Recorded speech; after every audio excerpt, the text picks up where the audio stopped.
Blog Talk Radio.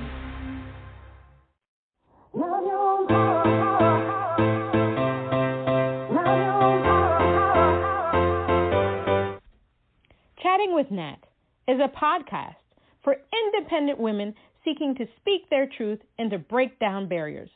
We host honest conversations that help to guide and empower women. Speak your truth and set yourself free. Let your voice be heard. Hi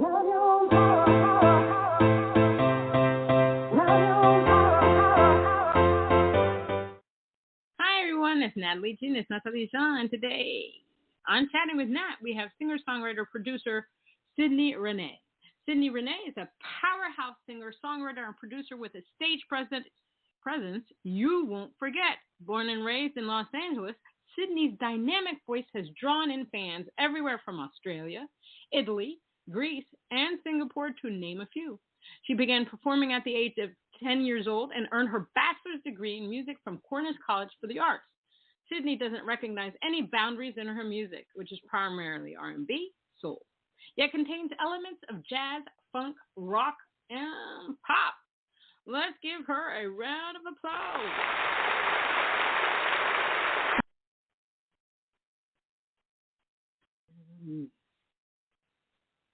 Oh, thank you so much. Yes, I want to make sure you feel loved because my two little hands is not going to do it. Because when you just clap and yourself, it doesn't give you that, that momentum to say you are loved and you are it. And I'm honored and happy to have you on Chatting with Nat. So I'm honored to be here. Oh, thank you so much. How have you been during this pandemic, this cray-cray thing that we call weird? Yeah, it's definitely been a struggle, but there has been some light to it. Because of the pandemic, I've been able to record a lot more and produce a lot of songs. So a lot of the projects that I dropped this year are pandemic babies. And I also got a chance to just practice sewing, and I've been getting really good at it. So that's kind of been my therapy. That's awesome. I haven't heard anybody sew. I know there's people out there that sew, but I haven't heard that in a long time. I know. Awesome. It's funny. Thank My mom used to sew way back in the day, and I remember when she used to have the sewing machine, but that thing is long dead and buried. For you, like you said, during the pandemic, it's just been crazy because obviously it is and was a horrible situation. Obviously people died, lost their limbs, got really sick. Yeah. But like you said, there's been positives during this time. I know I read an article where they said a lot of people quit their jobs because they were just like, you know what, I want to do something that makes me happy. This is not just about money for me. There are people that have pulled back on their work hours. They realize time with their families. I mean, I can't tell you how many people that I saw walking in the streets with their families, and I'm like, where did these people come from? Why weren't they doing this before? Climate change, my God, the animals were like, the pollution level went down because why? We weren't out there. Mother Nature was just like, I can breathe a little for a year at least. It's like, finally. Finally, I can breathe. This is just amazing. And then there are people that decided they wanted to just do a whole different career altogether. A lot of us had time to self-reflect, especially artists. Yes.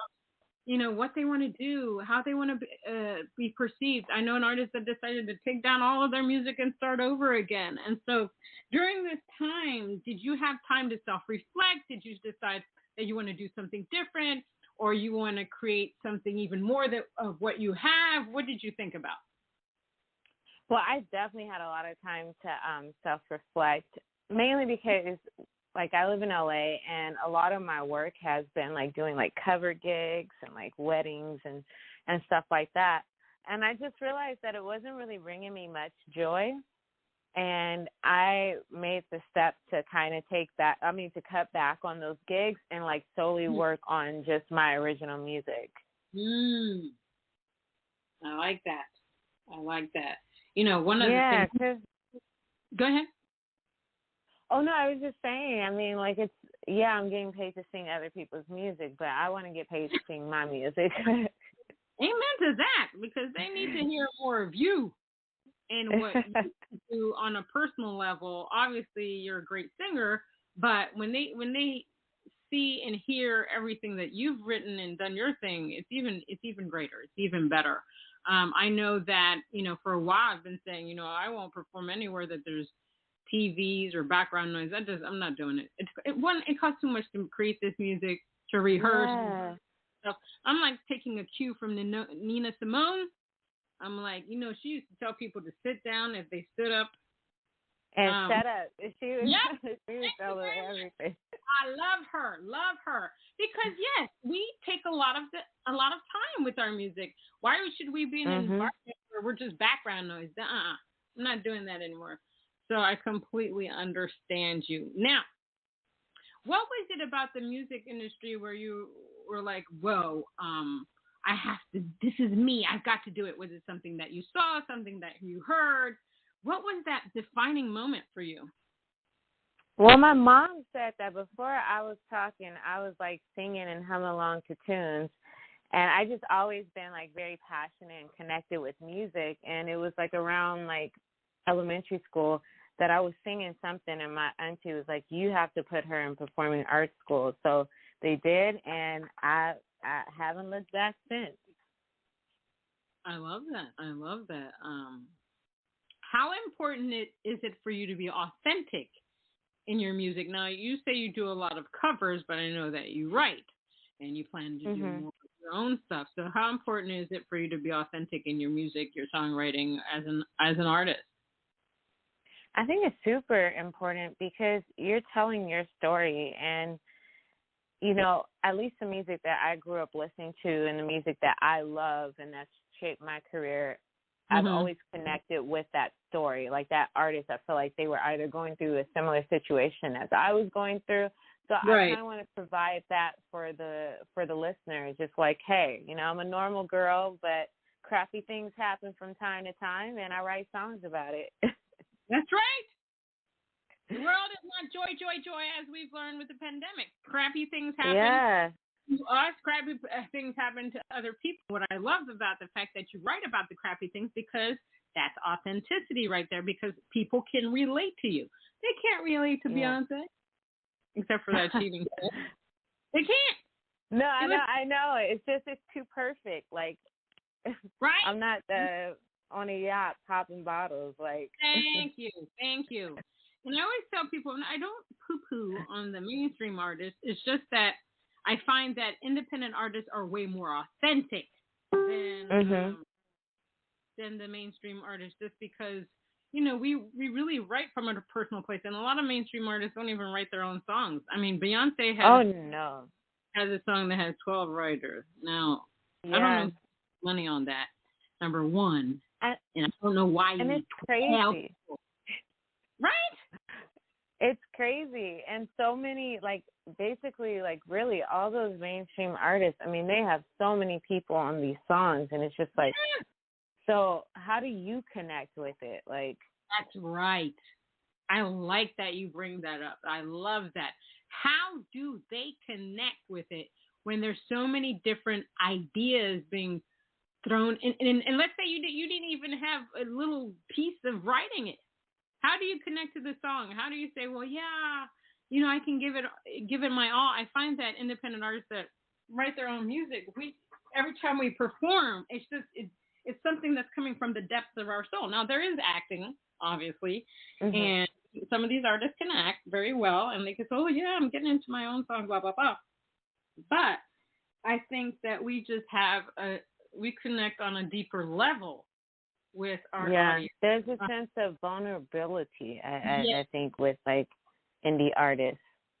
Exactly. And one of the things that I tell people all the time is that obviously during the pandemic I had some downtime, and I watched a lot of music videos. I watched a lot of TikTok conferences and webinars, and they were saying how the most popular videos on TikTok are the ones of people being authentic. They said these are the ones that are just very popular because people can relate. They can say, "Oh, let me," Mhm. and they can do the same thing that that person's doing, rather than pop artists doing their thing or whatever kind of artist, and they feel like they can't achieve to it.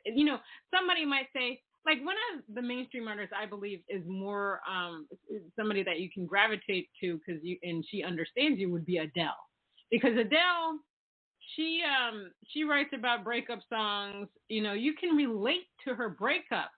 I saw her at the Mhm. Grammys a couple of years, and she messed up, and she said, "No, I can't do it." Like she didn't care about the fact that she messed up. She says, "No, I got to give you a great performance. Let's do it over." She's just very natural. Somebody else would have just ran Yeah. through the thing and not cared and stuff like that. But that's why I love her so much. That's what I love about her personal authenticity. Now, you do, I see, R&B soul, which contains elements of jazz, funk, rock, and pop, which I love because that makes you a very versatile artist. And so, why do you gravitate to those genres? Well, jazz, when I went to school in Seattle at Cornish College of the Arts, I got my degree in jazz. So I grew up like singing jazz music. Mm-hmm. And I just, like, I know it's kind of like an older genre, but I still just have like a connection to it. I'm trying to find ways to kind of like integrate it more into my music and like kind of have this fusion blend of R&B and soul. I also just love so many genres of music, and I think it comes from years of like being in the industry and performing. I used to work on a cruise ship as a singer, so we had to do like literally everything. So I think that's why my style of like genres are so broad. Right. No, I love that. So I grew up on jazz, and I'm older than dirt, so I will tell you, I used to watch Sanford and Son, and that's actually where I got my love for jazz. Jazz is my favorite genre of all time. I specifically liked it when Lena Horne was on there, and he was singing yeah. songs. And jazz, yes, jazz is a very interesting genre. It doesn't seem like jazz likes to evolve. Like, if you don't do proper jazz, the jazz industry is just like, I don't know what you're doing. And I feel Yes. that, yes, if you're not, I if you're not like, completely agree. that's it, but it's crazy because music, you should be able to evolve with music. Music shouldn't just, okay, this is the way it is and nobody can touch it. And I know one artist that I met many years ago, he fused so many genres into the jazz, and he made it like, it was really interesting what he did, and I loved it because what it allowed the younger generation to become interested in the jazz music. That's what jazz people don't understand, is that if you infuse a little bit of something, a little bit of something different, you're going to broaden your audience. You're going to broaden your fans. I truly believe that jazz is one of the hardest genres out there. What is it that you love about being an artist? I just like being a storyteller and having those vulnerable moments and just leaving it all on the table. Like, I feel like whenever I perform, like, even if it is in like a crowded room, like you were saying, where there's like a lot of distractions and TV, and there's at least somebody that's in that room that you really touched them that day or like affected them in some way.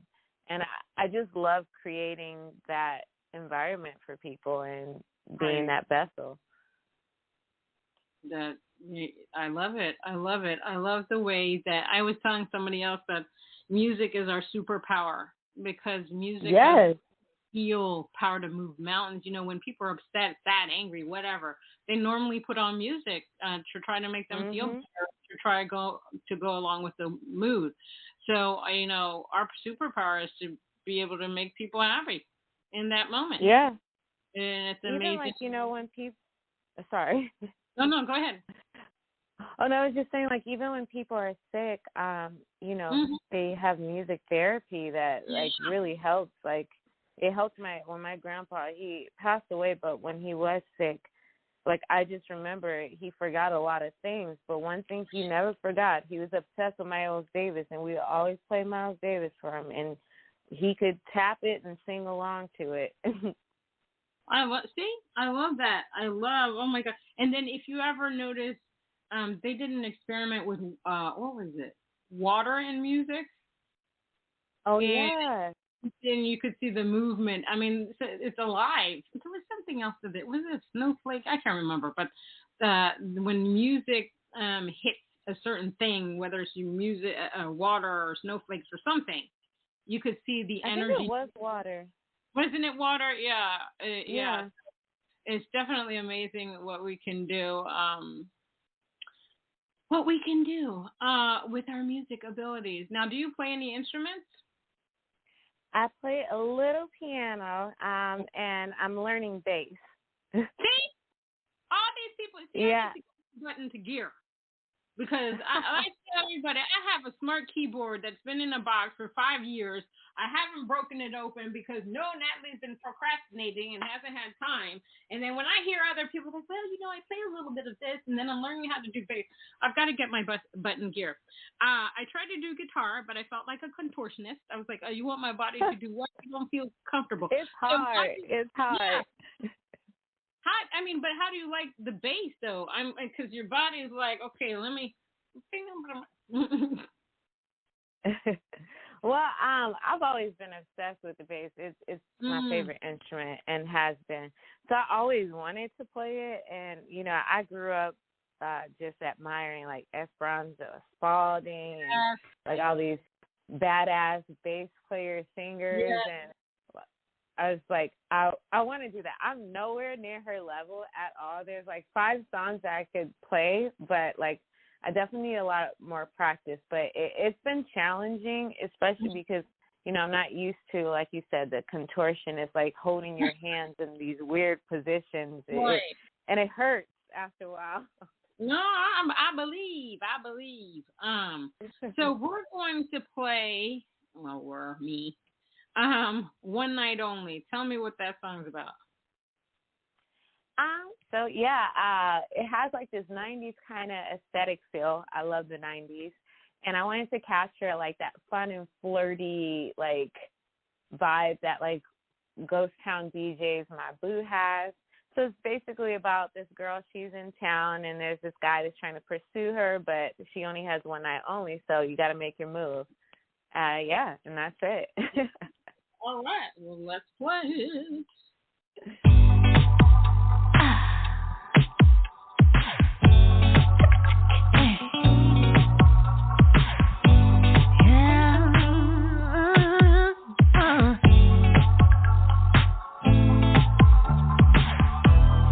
Getting late.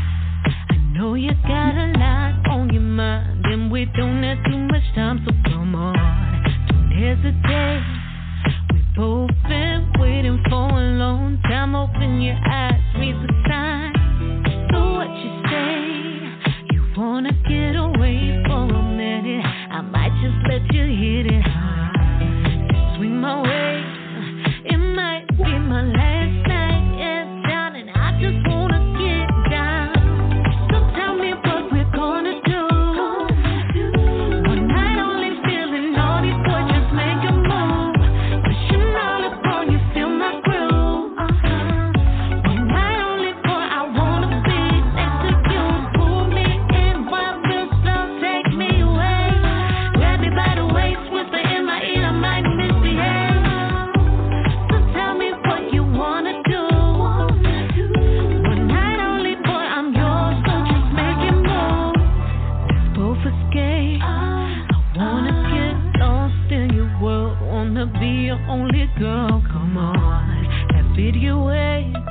I love that. I was grooving over here.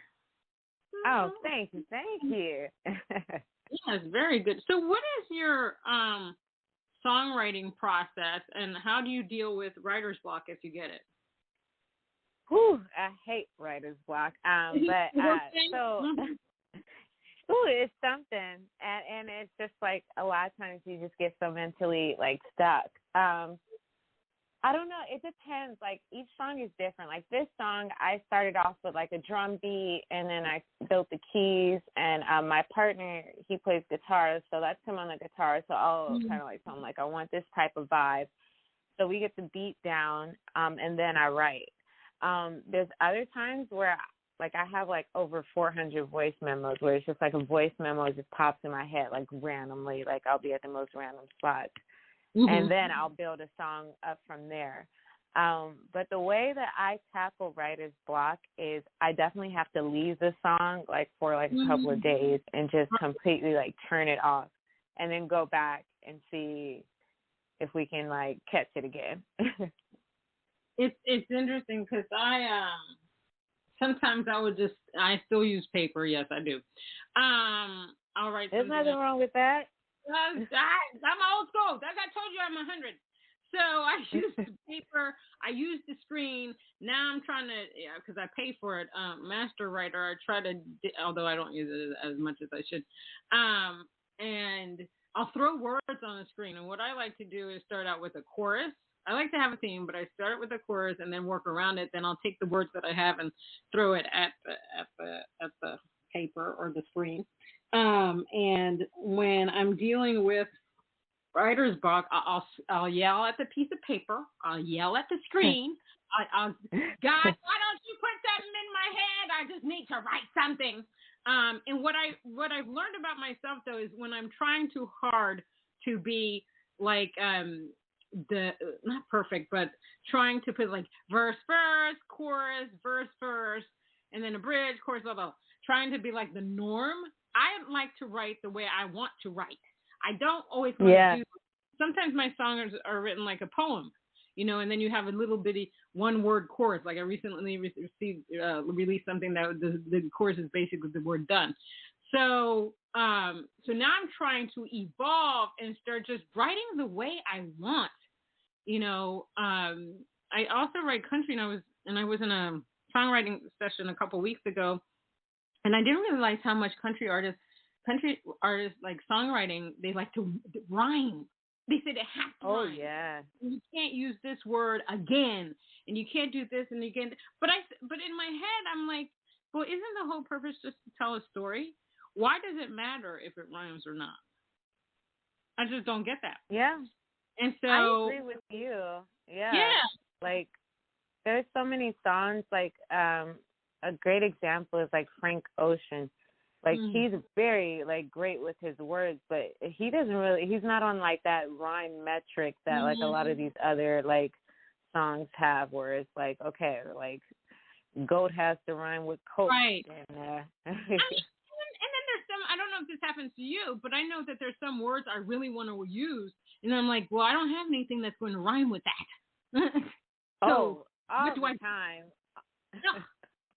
I hate that. And on one of my songs I recently released, there's a phrase that I said, this phrase has got to be used. I don't care if it rhymes with anything. It's going to be in there. And I was able to put it in there because I'm like, screw this rhyming thing. I just want to tell a story, and I want to tell it right. And whoever's supposed to receive the song is going to receive it. That's the way I do things, because I just don't have time for that crap. But one of the places, and I tell this to everybody, where I get my most inspiration is the shower. So I can come up. I love it. I can come up with songs and then walk out of the shower, forget every last word, and I'm like, that's why I'm trying to create a waterproof device that it doesn't hear the sound of the shower, and you can just boop, press a button, bam, it's there. Because I could have my cell phone on the side, but I'm like, no, I don't want that. I want to be able to do what I want in there. And I asked somebody, somebody said to me, the reason that people tend to create more in there is because you're alone. Well, you could be alone, not alone. I don't know. It's more soothing and relaxing because you're like very relaxed, and the water, on you is soothing. That you can just come up with anything. Yeah, you're not thinking about things; it's just coming naturally. Exactly. You're in bliss, basically. And so anything can just come to you, and you're just like, yeah, I'm doing my thing. Oh my! And then when I come up with the lines, I'm like, oh my God, this is so great. Oh my God. So for you, like, let me run out and get it. Yes. These days I've been bringing my cell phone along, which I hate, but when you want to catch something, because I have to admit that during the pandemic, my brain was void. Well, I couldn't come up with anything, and I didn't feel like writing. I was like, oh my God, if I don't write something, this is just going to be crazy. What do you prefer? Do you prefer a more intimate setting for performing, or do you like a large crowd venue type of deal? Man, it really all depends on the vibe, because like there's some songs that I just love the way they sound stripped back, and like I do a lot of so far sound events, and like when I perform those songs in that environment, like it's just so right. Yeah. But I also have songs that I want people to dance to. Like I want just a huge little party happening in that moment. Yeah, no, I like that. Yeah, I love being on stage just because, you get to rock out, use an entire stage.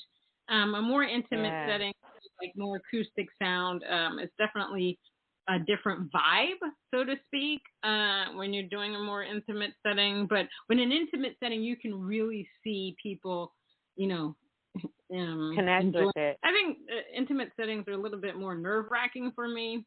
It's just weird. When I'm by myself, they say I'm singing to instrumental tracks, I get more nervous. But if I have my band, I'm just like, I can do what I want.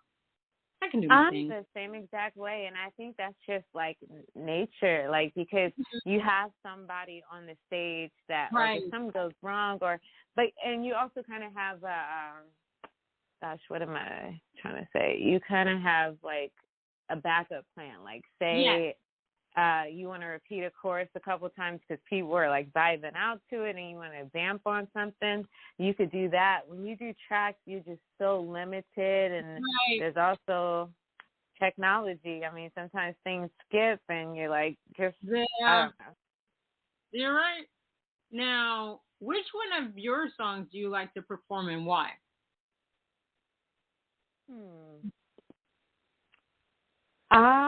I would say like my favorite song to perform is 17, for multiple reasons. One is video, like around the time my grandpa died, so like it just reminds me of him a lot, like, and I dedicated the video to him. And also my uncle recently passed, and that was like one of his favorite songs, so I just have like an emotional connection to it. And I really just love the lyrics because it's just kind of talking about going back to the days when we're 17 and there's no bills, there's no worries, and just being free, even if it's just for a night, like, and not worrying about the stress of the world. Yeah. Okay. I completely get that. Now we're going to play Complicated. Tell us what that's about. It's a fun one. That's another quarantine baby or pandemic baby. And that one is just about being in a kind of like that in-between relationship where, you don't want to commit, but you don't want them to date anyone else. So I've been there so many times where it's just like, okay, I don't know if I want a relationship just yet. I'm still trying to figure things out. But I really like you, though. So, yeah, that song's just about that. All right, let's play it.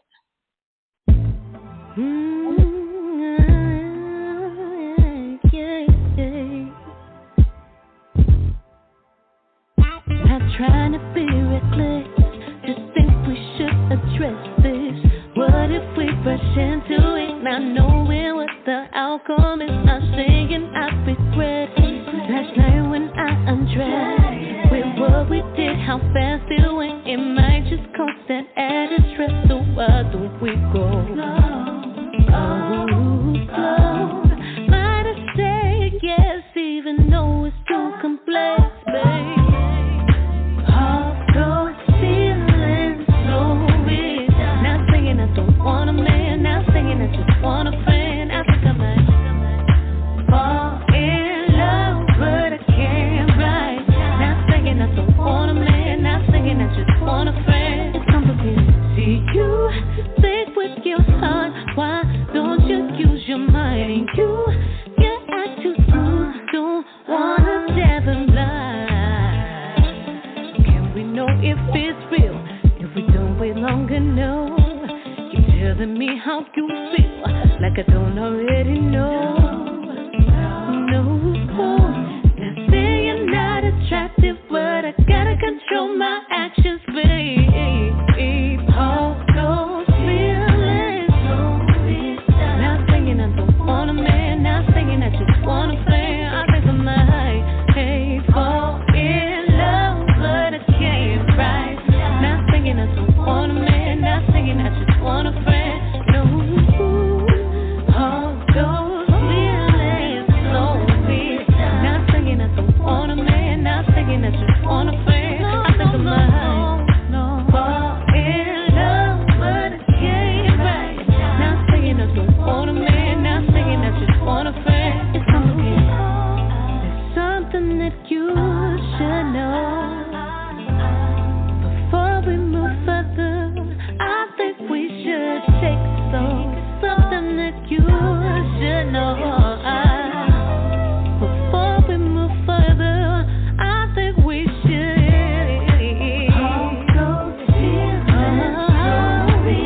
Not saying I don't want a man, not saying I just want a friend. I think I might, babe, fall in love, but I can't write. Not saying I don't want a man, not saying I just want a friend. No, all those feelings slowly. Not saying I don't want a man, not saying I just want a friend.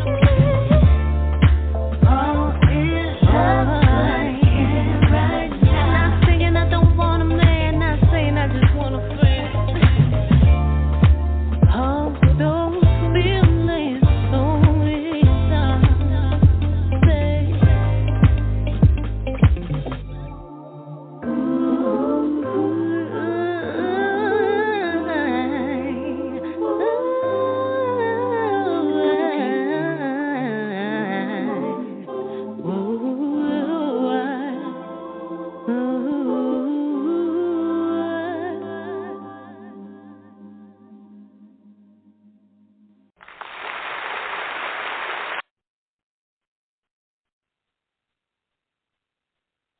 Now, that was fantastic. Thank you. What are two things you wish you had known before you got into the music industry? Ooh, good question. One is really knowing what you want and knowing how to like stand your ground and be firm with your choices and decisions. Like I feel like the beginning of my career, I was just trying to make it however I could. And I kind of did a lot of projects that I felt like weren't really me. And I wish I would have just kind of stuck with, because now I feel like, you know, I'm doing what I want to do, like songs that really connect with me. I just wish that I would have like been upfront and just like stuck to my guns and done like tunes that really connect with me. And the second thing, I would have, and still I would love to know more about like the business side of things. Okay. It's a lot. And especially being an indie artist where you have to be your manager, you're the producer, you're the songwriter, you're the artist, you're all this kind of stuff. Like trying to keep up with also like the business side of things and like contracts and licensing and all that kind of stuff. It's a headache. And I mean, it's something that even now I still want to know more about. No, I agree with you 100%. All that stuff is just cray cray to me. It's a lot of work. People just don't seem to understand how hard the business is and how it's a 24/7 job, especially if you're doing everything. I was talking to somebody else about this. We have to be on so many damn platforms, Twitter, Snapchat, Facebook, Instagram, Clubhouse, you name it, TikTok. It's an investment of time and money into us, and we are our greatest investment. But it's just crazy. Now, a friend of mine, she manages her son, and she's very good at it. I mean, she gets him to do hours and hours of TikTok per day, and that's why he has over 30,000 followers. Whoa. And TikTok doesn't about, you should do 5 videos a day. No, I don't. Listen, I'm still trying to come up with one idea. Don't tell me to come up with 5 ideas a day. It's hard for us to manage everything. Another marketing group said, when you post, you don't want to post the same thing on each site. Well, yeah. Well, that's lovely, but hello. It's crazy. It's crazy what they demand now. Like, it's just like you're expected to not have a life. Exactly. There you go. So, my friend says that when people are going to school for music, there should be a course on business management, like really learning all the agreements that are going to be thrown at you, because you should know as much as the person that's going to come to you. Because what happens when you start investing your time in being a music artist or whatever, you're going to have so many people come to you and say, I can do this for you. I can do that for you. For this amount, I can do that for you. And you really have to do your due diligence and really research these people, because these people will try to scam you left and right. Yes, I've been scammed. Oh, yeah. I mean, I'm right there with you, probably more times than I would like to be scammed. And it's shameful that there's so many people that are willing to scam people in this industry, because they know that people are hungry to get their artistry out there. But it's extremely shameful.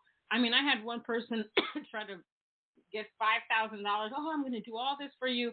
And so I played his bluff. I said, I'm going to have to go into my 401k. And then I never heard from the person again. What? The person was feeling guilty because I was going to go out and I said, I'm going to have to do this. Never heard from the person again. Now, when I reviewed the person did know about a lot of people, but there are some people that he had worked with a lot of people, but there are some people, I think, that were desperate to make money during this whole pandemic thing, that they were just willing to, scam somebody and tell them that they can do all these things. And there were certain reviews that weren't so great for this person as well. I always tell people, do your research on people. If somebody comes to you, look at their reviews. Ask other people, have you worked with this person? Yeah. Good for you. I know that, if somebody's trying to become your manager, figure out who have they worked with, what have they done with that person. We all need several clones. I know I need three or five clones just to get all the stuff that I'm trying to do out there. If you can get get somebody, a lot of times people tell me, the best people to get is that family members, that are willing to help you. The decent people, I guess, are busy. So what is the one thing that you want to debunk about the music industry?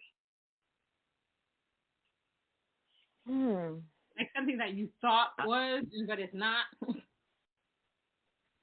I don't know. I think one thing is, like, I feel like a lot of times, a lot of people, when they tell you, like, how to go viral or to be successful in today's digital age, they kind of tell you, like, this half-ass version as if it's, like, that easy. Because I feel like really more than being consistent and posting videos and being on every platform, I think there's a huge amount of luck that goes into it.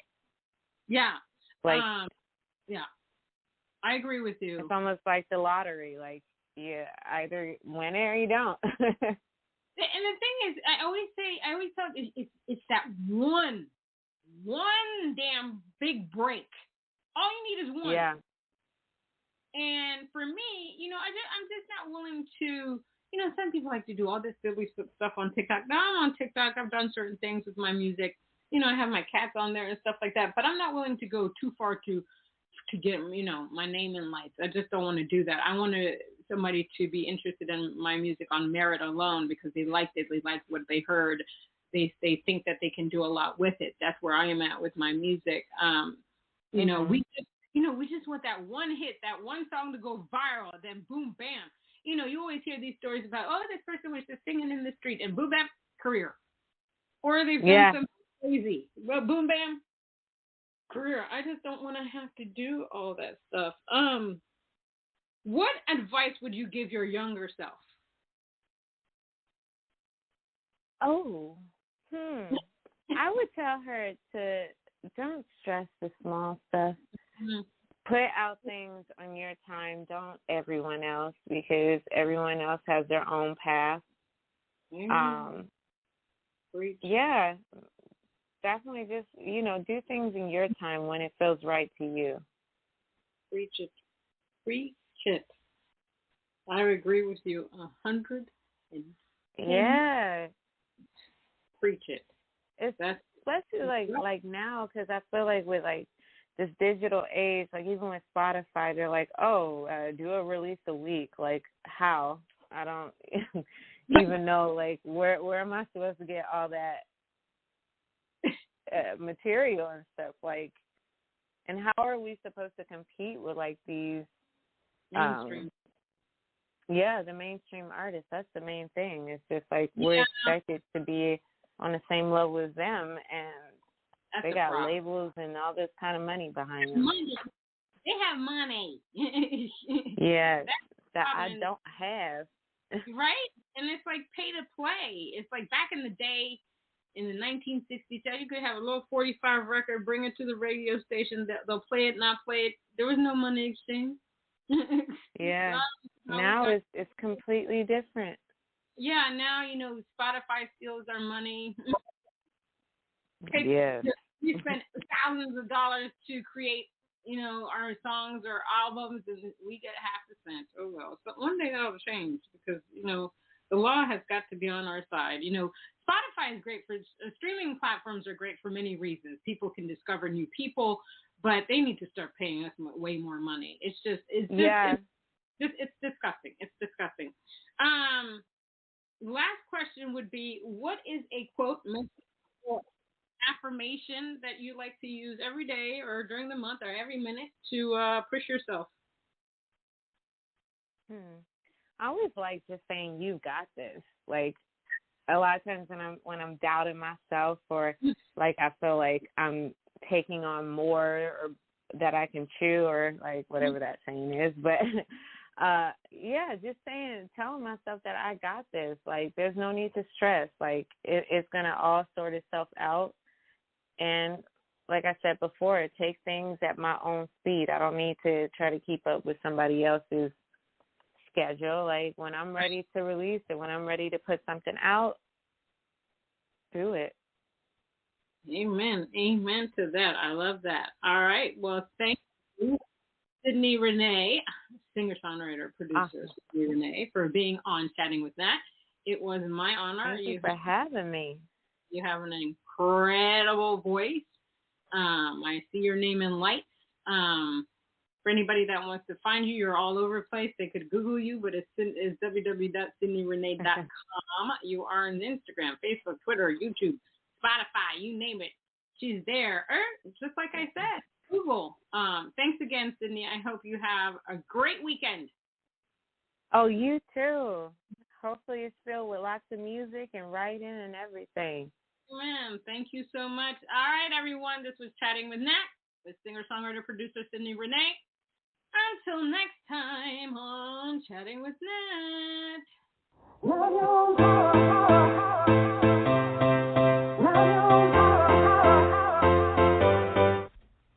Chatting with Nat is a podcast for independent women seeking to speak their truth and to break down barriers. We host honest conversations that help to guide and empower women. Speak your truth and set yourself free. Let your voice be heard.